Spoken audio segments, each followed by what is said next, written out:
Friends, welcome to YouTube channel. Friends, तो आज हम लोग एक सिंपल ट्रिक सीखेंगे। जैसे कि आप अभी मेरे स्क्रीन पे देख पा रहे हैं, टेबल है। यहाँ पे हम लोग फर्स्ट नेम, लास्ट नेम और मिडिल नेम डालना है।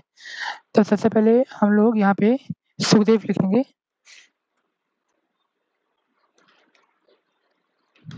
एंड उनका लास्ट नेम लिखेंगे सिंह।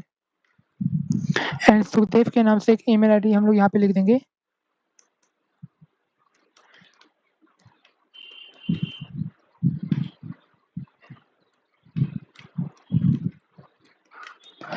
जैसे कि अभी मैंने अभी एक ईमेल आईडी लिख दिया है। फ्रेंड्स, अब हम लोग को वन बाई वाई नेम करने में और बहुत टाइम जाता है। तब इस सिंपल ट्रिक से आप लोग यहाँ पे फर्स्ट नेम और लास्ट नेम डाल सकते हैं। फर्स्ट हम लोग यहाँ इस कॉलम को सिलेक्ट करेंगे and then we press Ctrl E. So all the name, first name, copy here, and again in last name we again press Ctrl E. So all the name, last name will be here, and again email ID we will press Ctrl E.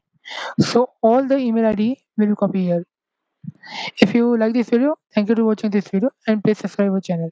Thank you.